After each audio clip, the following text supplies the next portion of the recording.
Livichuco evoca un tiempo lejano. Los hilos de colores se entrelazan contando la vida de la comunidad, sencilla y auténtica.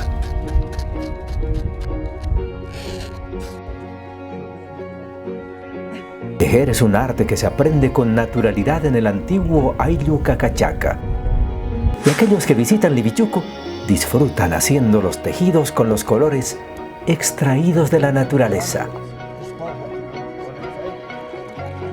Las mujeres y los hombres de la Asociación Artesanal Apsu Livichuco compartirán con alegría sus conocimientos ancestrales para que tú mismo escribas una o muchas historias de esta convivencia inolvidable.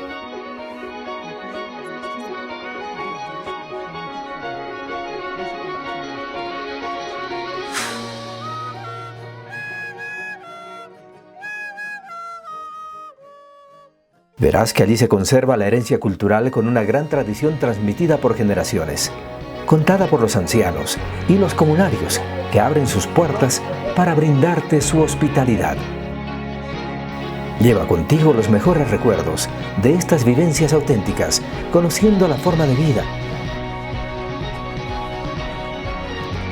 las comidas hechas con los productos de esta tierra,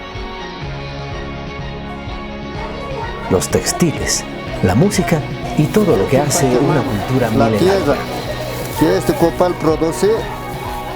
Vive una experiencia diferente en este lugar tan especial, escondido entre las montañas.